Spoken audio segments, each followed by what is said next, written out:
Hi, I'm Andrew Brown, Vice President for Advancement here at Macalester, and I am one of your moderators today.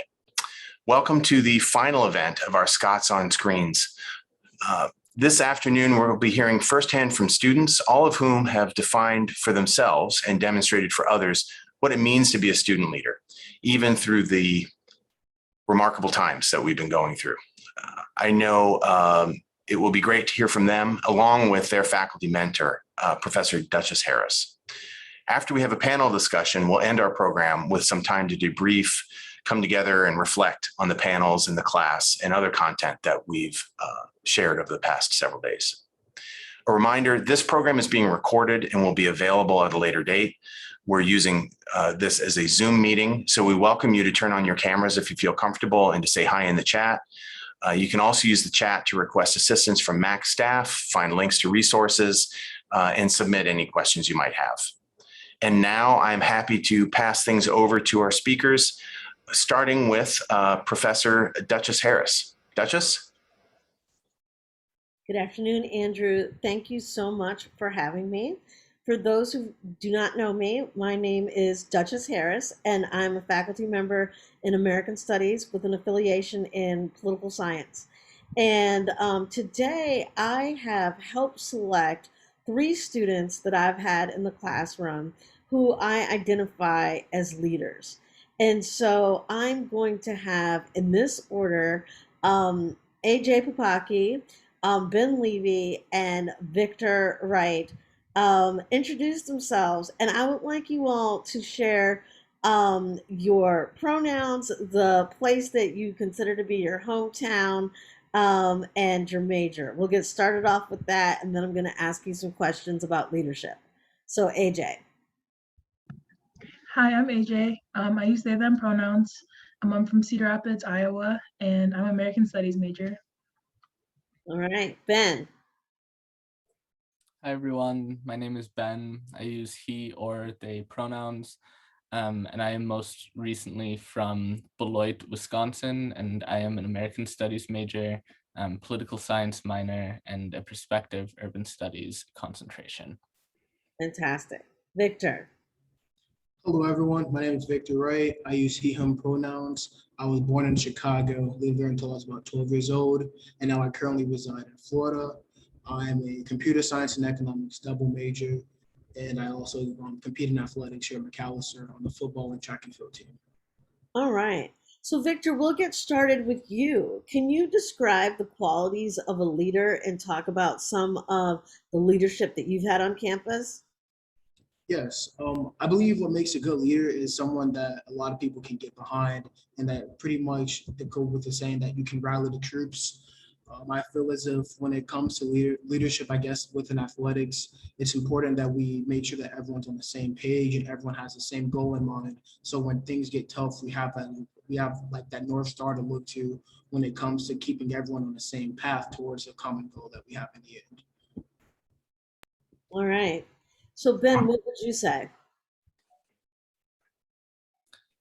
So to me, an effective leader is someone who's able to, like Victor said, get people behind them in order to get things done, but then also able to listen to people.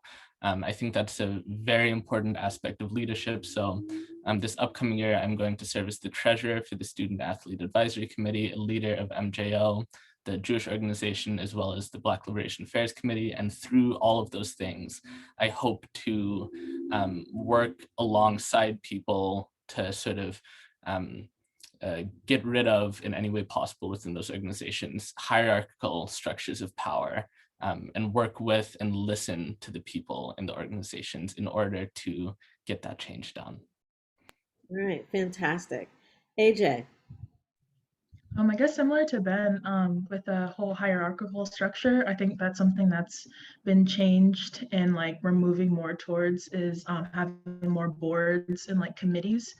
And I think that goes a lot with like listening and like reflection and something we talked about like in our ethnic studies classes, like praxis, like doing the action, but also reflecting. I think that's something that I found really important, especially in, so I do BLAC, which is the Black Leadership what does it stand for?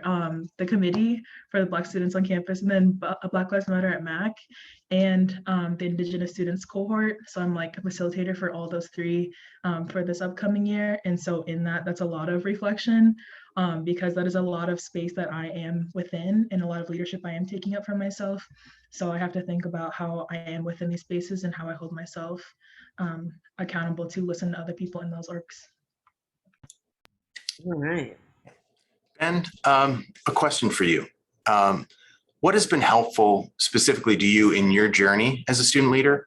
And have there been any new resources brought to campus that have helped in that journey? Or are there any things that you think would be beneficial that we don't yet have?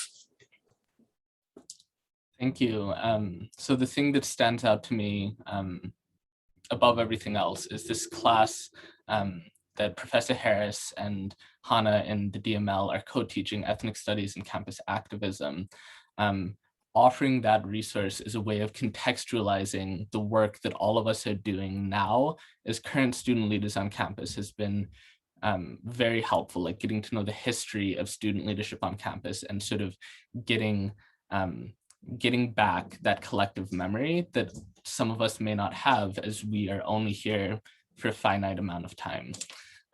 So that, in addition to broader changes around campus that are moving in the direction of sort of listening more to students than campus may have in the past, the combination of that educational aspect, as well as, again, leadership becoming responsive, has really allowed me personally to develop myself as a student leader on campus.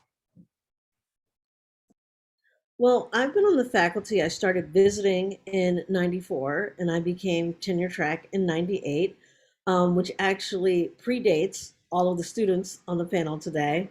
And I love teaching, but I have to admit that the pandemic posed many challenges.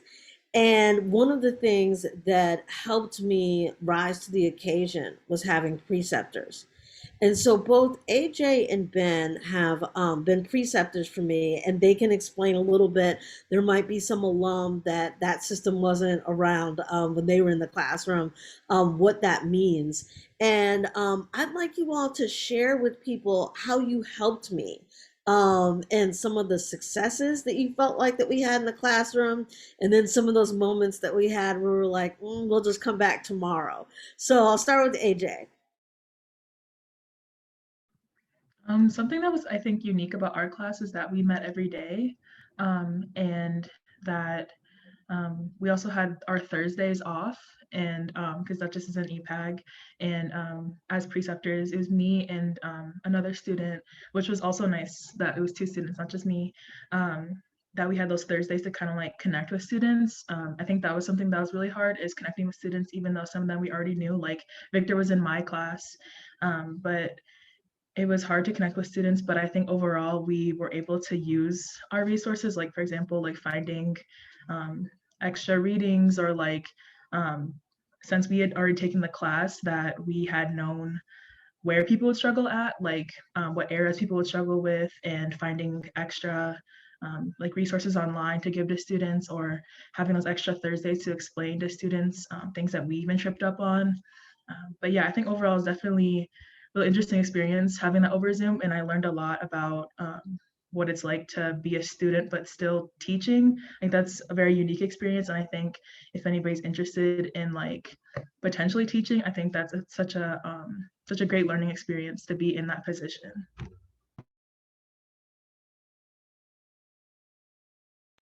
Go for it, Ben. I absolutely agree with everything that AJ just said, particularly the part about working on Thursdays when Professor Harris wasn't able to be in the classroom. That really helped, sort of in my opinion, develop these mentoring relationships, these very interesting peer-mentor relationships that is so important both in the classroom and outside of the classroom as well. Being able to learn how to work with one another as both a peer, like learning from the students in the class, right?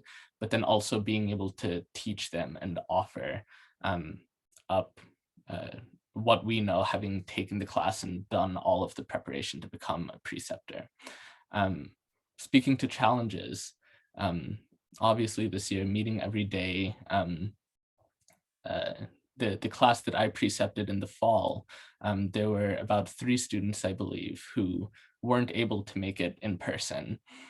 So it was interesting having people on Zoom, like projected onto the screen at the front of the class, and then having a class full of people trying to facilitate meaningful discussions between both groups of people. But in spite of that, working with Professor Harris, and I also precepted alongside a good friend of mine. Working as a team, we were able to, again, create these intentional spaces that allowed for learning in the face of all of the challenges we were working through.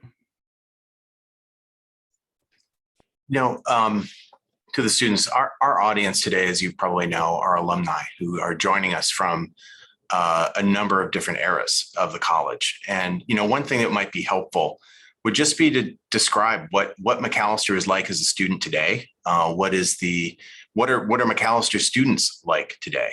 So Victor, I'm wondering if you wouldn't mind, giving some of your insights to the alumni here. I believe it's important for alumni to know that when it comes to Macalester student and the general student body, that we're a collective of students who are quite critical of our institution at times, but that criticism is matched by our ambition and eagerness to be a part of meaningful and effective work. For instance, like one of the common criticisms you'll hear from students at Macalester is that the school that's like presented on the website isn't always a school that we see on a day-to-day basis when we go to our classes and when we navigate through the spaces that Macalester offers. And like for instance, I know a lot of students of color may say point to like they juxtapose the school's mission statement, which emphasizes internationalism, multiculturalism, and service to society as its core principles. But then we go around campus and then we see there's only 98 Black students within the student population. And although this number is the highest it's been in the last 10 years, students still pressure the school to do better. And I'm sure administration gets tired of hearing us consistently ask for more and more. But I believe our requests are motivated by the students' desire to see Macalester eventually turn into the utopia that's presented on our website. And despite everything that Macalester offers, from the good to the bad, I believe we as students truly care about one another and want to make the Macalester experience an inclusive and exceptional experience for everyone here.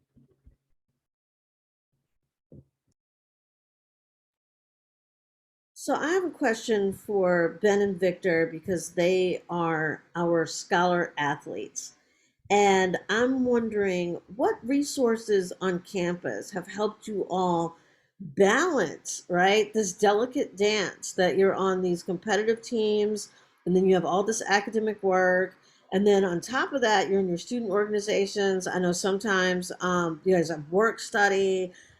What's on campus that helps you all so that you can do all that and then actually thrive? Because I've had both of you all in the classroom and both of you all are very strong students. So what helps that happen for you?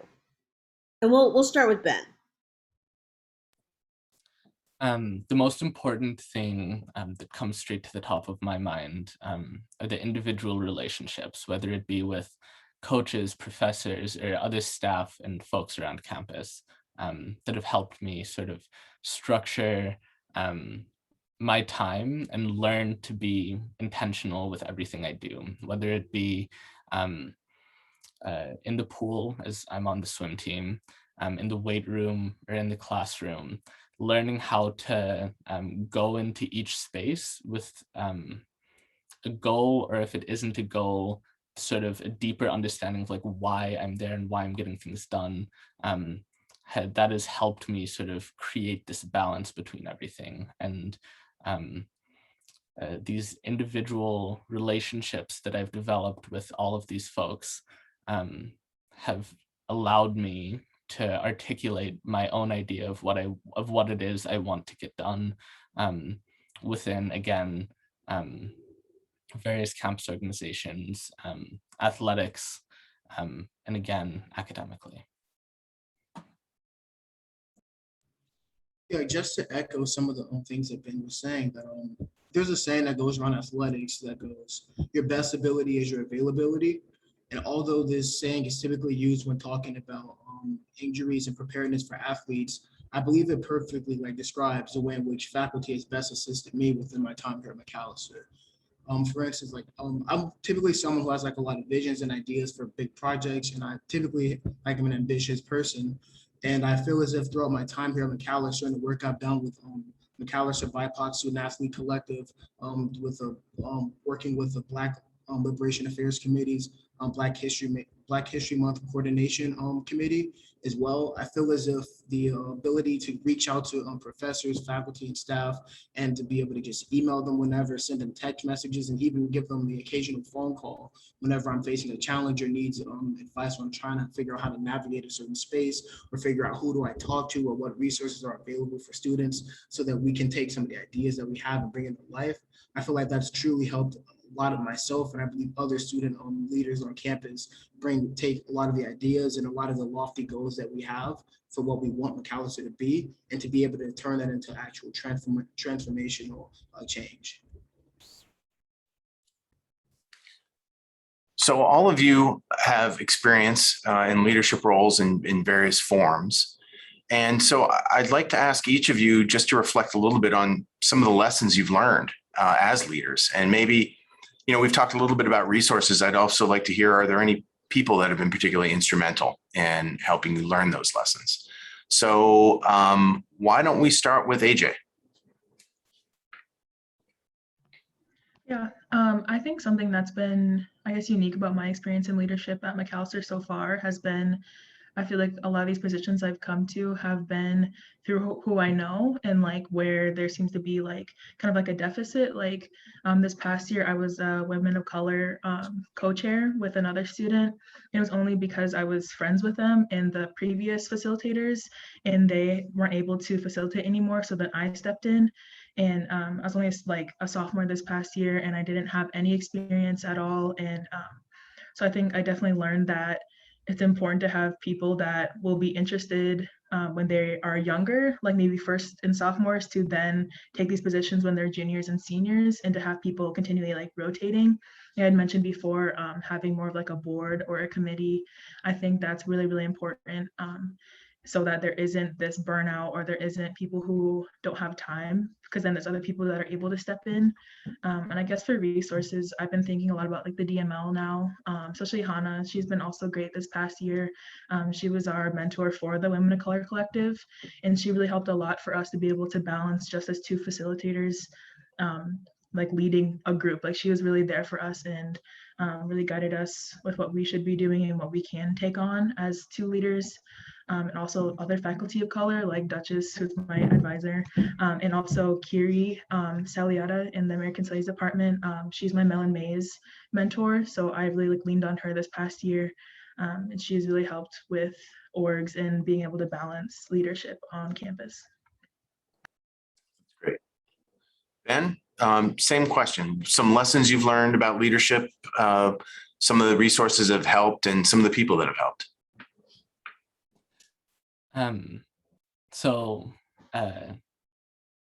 Probably the most important thing that I've learned about leadership in my experience moving into the leadership roles I'll be in next year and moving forward is that leadership isn't something that you necessarily seek out in every space. It sort of happens by chance when you're invested into an organization, invested into ideas and people. So when you have that sort of deeper interest, leadership is something that I found that I just sort of come into in an organization. And coming in with that mentality also sort of guides, again, what the leadership looks like. it becomes something where you are working with a bunch of people. So like AJ mentioned, Professor Harris is also my advisor, and she has been instrumental in sort of helping me to articulate what it is I want to do in my leadership roles and how I can connect those to my work in the classroom as well.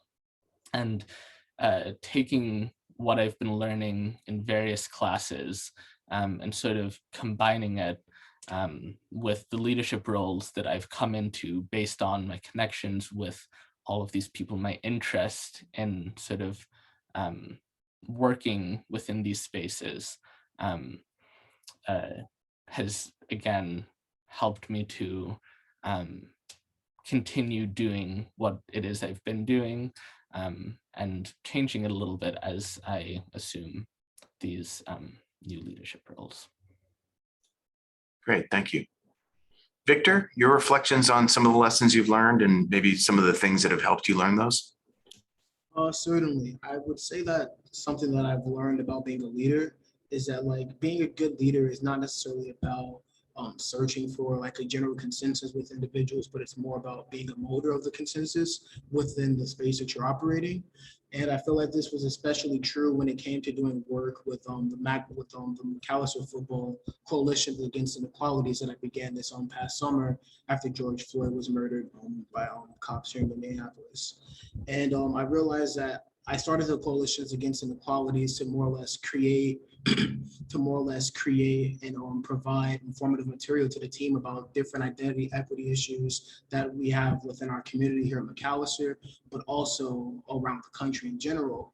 And when you're on a football team with about 80 players, you have individuals who may have grown up in a large city like Chicago, where they were surrounded by a lot of people of different identities. But then you may also have someone who grew up in Iowa or someone who may have grown up in Nebraska. So they don't necessarily have those same experiences interacting with different diverse individuals. So I've realized that it's important that when we're having these conversations that we can more or less try to find a common ground in which all of us can have a general conversation and more or less operate under, so that we can understand. And although you may not agree with everything that every point that everyone has, you can still create space within that circle to have those conversations and also respectful conversations in which you respect each and everyone's backgrounds and identities. Thank you. All right. So for those of you who are on the call who might not have been with us yesterday, we did a Scots on Screen yesterday. And I was fortunate enough to have a dear friend of mine, Shelley Carthen Watson, who is class of 1982, be a guest speaker in a course that AJ and Ben are taking from me. And the course is called Ethnic Studies and Campus Activism. And as they said, I'm team teaching it with Hannah Dinku, who is a staff member, Department of Multicultural Life. Two of your classmates, AJ and Ben, you don't realize this because this happened late last night. They were sharing with me, there were some things they couldn't quite connect with Shelley, right? There's a generational gap. And so, I was amused by that. I can see that. What I'm curious about, however, what are some of the things that she shared that seemed very similar to 2021 that you all could relate to, and what are you learning from? And then also, what were some of the things that you were just like, we're not in college during the Reagan administration? So I'll start with Ben.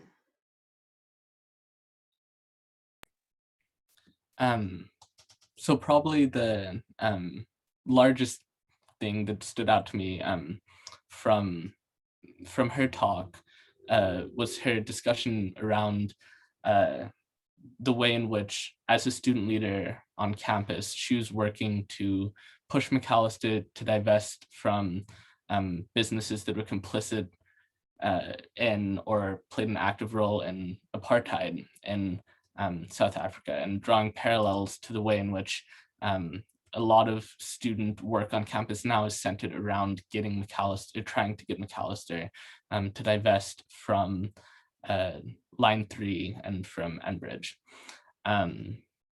So those obviously were sort of the most direct parallels between their generation and ours now. But on top of that, a very interesting point that was brought up was the way in which Shelley spoke to the need to sort of feed our souls and to practice self-care in all the work we do. And that in this, especially over the course of this past year, has come up as a sort of important thing in all of the student organizing and leadership that we do. AJ mentioned earlier burnout, and I absolutely agree with them. Having a few leaders in an organization can lead to them getting burnt out very quickly. And realizing that it's important to sort of take space, care for oneself, again, is yet another parallel between us and their generation. And as I mentioned earlier as well, adding context to the work we're doing, to know that what we're doing now isn't new, to know what we're doing now is another iteration of what has been done before us, has been incredibly valuable. And that came from not only the conversation yesterday, the Scots on Screens event, but also the class in general, learning and hearing from the college archivist, a student who has done, a former student who has done a lot of archival work, hearing about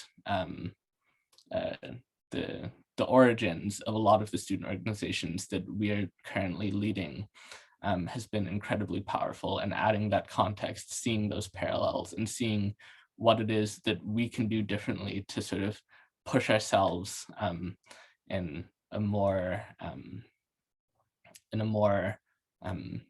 meaningful and progressive direction. All right. So what were you thinking yesterday, AJ? I guess pretty similarly, especially about how what we want in a lot of orgs is exactly the same, but I guess the thing is like how we do it is different, and what we are focusing on is different. I was on a panel, a kind of similar like student leadership panel maybe a few months ago, and actually Miana was there too. It was at the DML, just talking about like even in her class, like how it's the same stuff for BLAC and like other cultural orgs. So even just like a few years ago when she graduated to when Shelley Watson graduated, it's all of the same issues. And something I was thinking about too was with the cultural house and like the Black house, like Hispanic house, and how that's something we've been talking about now. Or even there's been a lot of efforts to have another EEO program on campus, and how I think a lot of those efforts are like, we're really good at that time, but I'm interested in like what's something else we could do that isn't what was like set before, and like that worked really well. But I guess not that I have a really bad issue with it, but I think how can we expand upon what has been done before? And I think it's important to look at, like what Ben said, like looking at this archival work and learning about the history of McAllister and learning about not only the things that students have done before, but I guess how the like institution has interacted with it before has been important too. I think that's what she talked about yesterday, was the pushback that a lot of these initiatives had, and how we need to think about what they're thinking about in order to like push our agendas, like be able to think clearly about both sides is really important too. And I just want to give an example to the alumni, just as a follow up here, so that you have some context of what we are talking about. So, the federal legislation for interracial marriages was passed in 1967, Loving versus Virginia. Shelley's generation was born before 1967. And so when they got to college, when they were advocates for Black house, Black meant a particular thing, right? It usually meant people whose parents were descendants of the US slave trade. In the US context, it wasn't for the Caribbean students necessarily or the African students.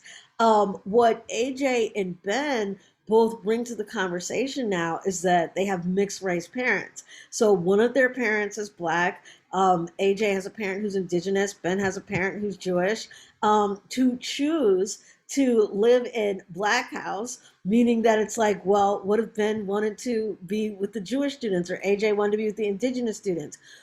These issues now are reframed such that students in 2021 really don't have some of the needs that students had in the late 70s and early 80s. And so what I enjoy as a faculty member is helping like translate to the generations.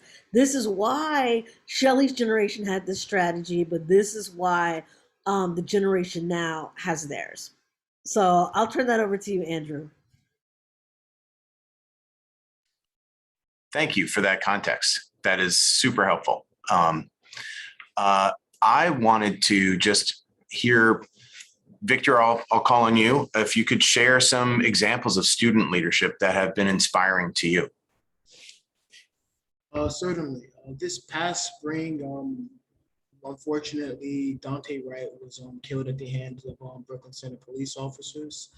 And the Brooklyn Center community, especially the community that's right outside of the police precinct, is actually in what is in the area which is designated as a food desert. So that means that they lack a lot of they lack a lot of resources when it comes to like grocery stores and other products to help so I guess to give their family certain food essential resources and products. And the due to police activity, protests, and looting that occurred after Dante was killed, a lot of the companies that were actually present within that space, they ended up shutting down operations, further worsening the food hazard that was present there. And it was really inspiring to see a lot of students here at Macalester notice what was going on and realize the magnitude of the event that was occurring, and take the resources and social media platforms that we have available to us to more or less help that community. So I was able to be a part of and also witness students start food drives start food drives and do and crowdfund money through their social media platforms to help get certain resources such as non-perishable food items, hygiene products, and protest health kits to the families that were directly outside the police precinct, while they were also trying to balance the emotional stress that the event itself caused on top of the strenuous nature of the accelerated module system that we were dealing with last year. And it was true. And like I said, it was just really inspiring to see all of this occur and try to see balance and try to see students balance being some students trying to balance academics, but also trying to be involved within their community. And for others, also trying to balance athletics, as a lot of people were within the midst of the spring athletic season in which football, track and field, baseball, basketball, and a lot of teams were competing at the time. So this was just a truly exceptionally stressful time for a lot of people. And it was nice to see the students, although with everything that they had stacked on their plate here at Macalester, still find a way to give back to another community that was at need. And I would like to add that one thing that I did notice was that due to the nature of the event that caused due to the nature of the event, it was a lot of students of color who were predominantly the ones involved in a lot of the on the ground action, and were the ones devoting a lot of time and energy and effort to helping the Brooklyn Center community. And although that was something that we truly cared about, I'm sure that Professor Harris could also echo this, was that a lot of students, their academics were starting to fall due to them putting forth a lot of time within the Brooklyn Center. So as a part of BLAC, one of our main goals is within this upcoming school year is to more or less consolidate a lot of the identity collectives that are present here in Macalester into one large cohort that's going to be sustainable, so that when something like this inevitably will happen again, we can mobilize quickly while also maintaining our top priorities here as Macalester students, which is to get good grades and graduate. Thank you. Duchess, I'll turn it over to you. I mean, that's really all I had. I wonder if at this point we should ask the alumni to weigh in, see if they have any questions.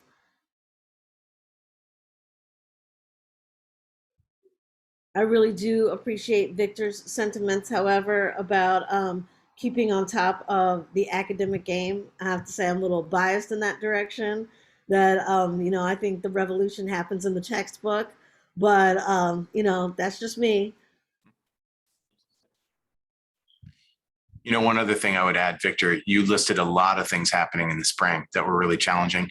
One thing you didn't list was that was all happening during the Derek Chauvin trial for the murder of George Floyd, which, again, for those folks who aren't here in the Twin Cities, I've never experienced, and I hope I never experience another thing like that again, but I've never experienced that. And obviously I am not a member of the communities that were directly affected by that.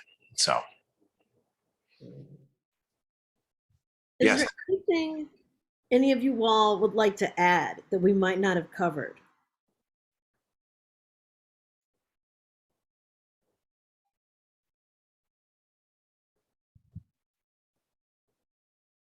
What are you looking forward to in terms of returning to a less hybrid environment? What will it mean to you to actually learn in the classroom?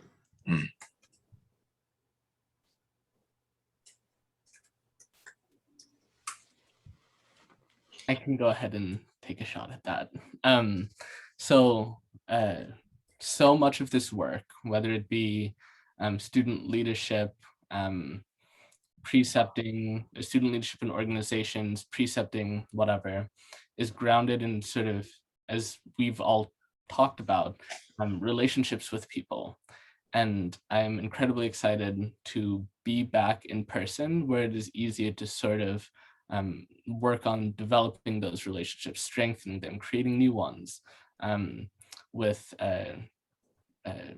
younger students at Macalester to sort of mentor them and help them rise up and become leaders on campus as well, like AJ mentioned.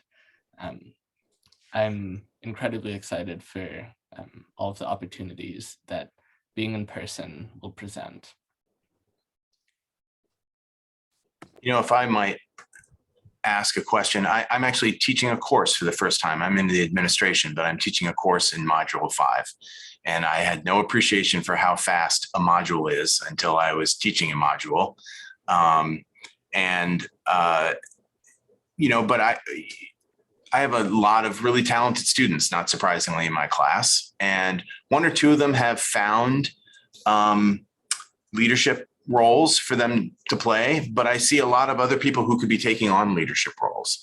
And so I guess this would be more for fellow students, not than alumni, but I'd just be curious to hear your thoughts on how could students who want to get involved, how could they find a way to get involved? I mean, some of you have expressed kind of like just following your passion and falling into almost some of these leadership roles. But if somebody really wanted to get involved, what would your recommendation be for that?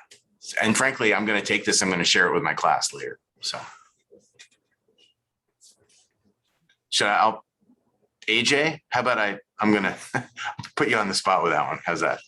Yeah, I definitely been thinking a lot about this, especially with just everything that I'm involved in and thinking about like our ethnic studies class and how it is a lot of like rising juniors and seniors, but there's also a lot of like recently first years. And I think that's really important to be in classes like that where they can be introduced to maybe some ideas of like how people have gotten involved. And then I feel like now with things being better with COVID and us being able to be in person now people can find a way to be more involved and like asking like who is like the leader and how do I help with these things. I think Duchess, you said yesterday in class like our generation doesn't ask questions, and I've been thinking a lot about that. Like I think I could do a better job with that. And I think maybe people that are even younger than me could too, like asking like who is running this and like who is helping out with like our org. Like for BLAC, I never asked like why like who was like our like faculty advisor and like why is that, or why this person came to like their role. I think just asking around is something that's really important too. Great, thank you. Were there, I think I see a physical hand up. Burke, is that you? Yeah. Andrew and students, this may sound like a trick question, but from the vantage of 50 years distant from the student experience, I'm wondering if you're pursuing your student leadership positions and opportunities in anticipation of continuing some of the same uh, projects or causes after you graduate, or are you seeing this as more of a general leadership proving ground or training ground to be prepared for a variety of things after you graduate from the college?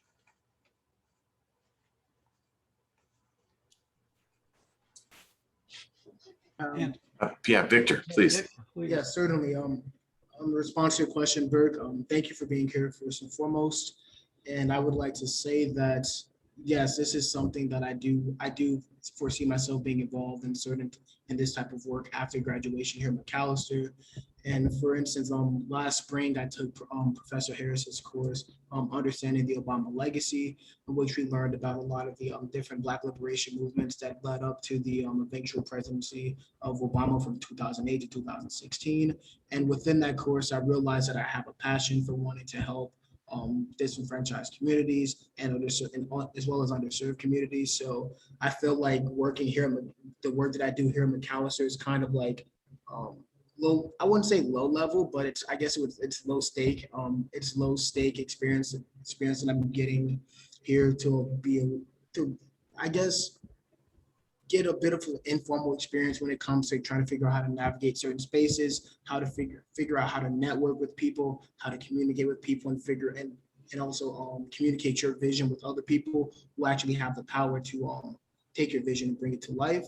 So that's something that I feel like during my time here at McAllister, that's something that I really emphasize when it comes to my work here, so that I can get those experiences early on. So when it comes to the real world, I can take those lessons and actually apply them to any work that I'm currently doing.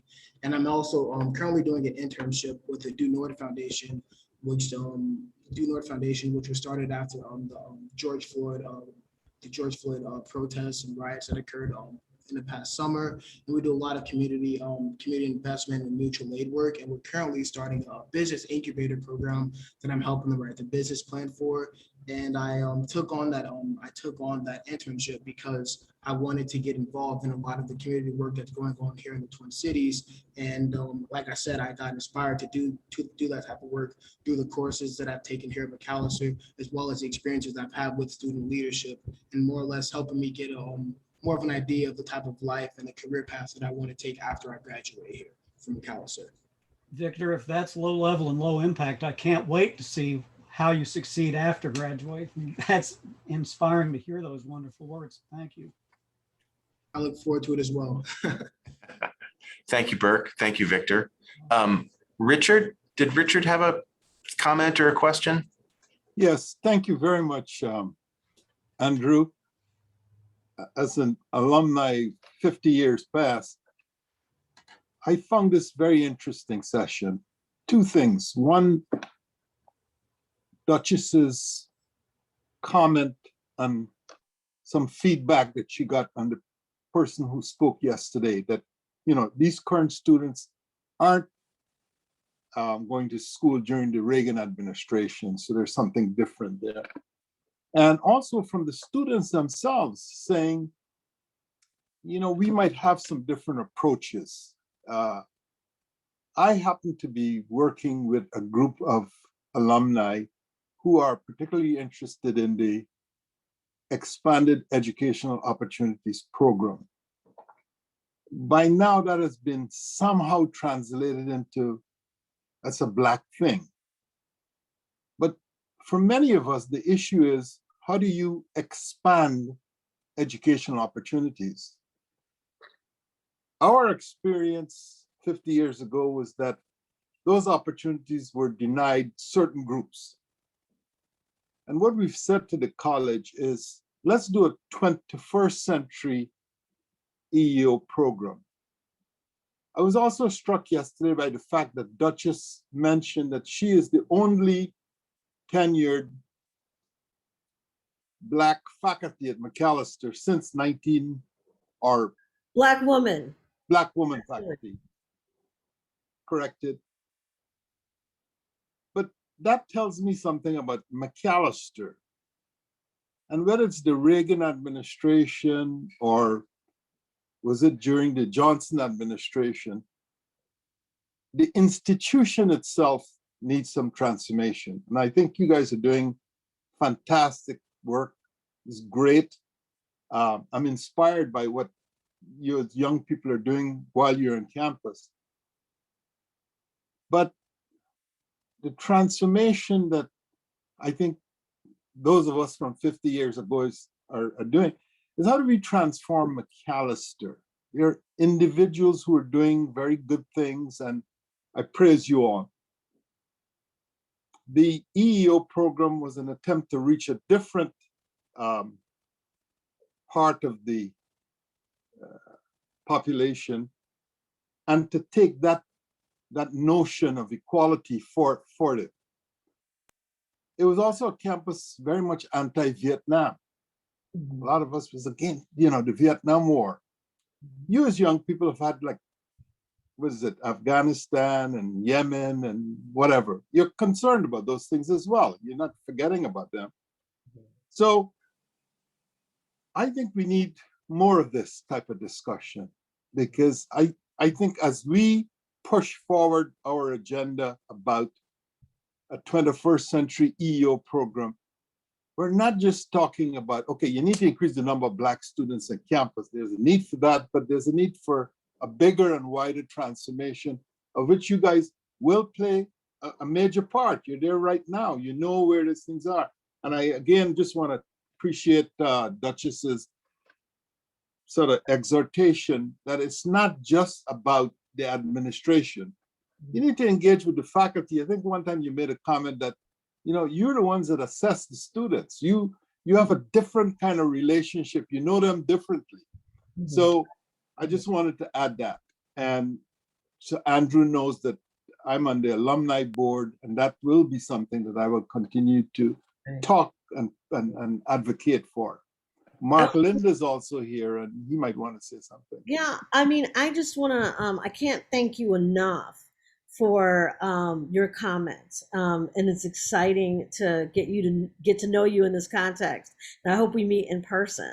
In terms of responding to a 21st century EEO, one of the things I'm inspired by is President Rivera's leadership around partnering with Posse. And for those of you all who are not familiar with Posse, Posse makes this notion of who needs support more complicated than the way that we approached it in the 70s.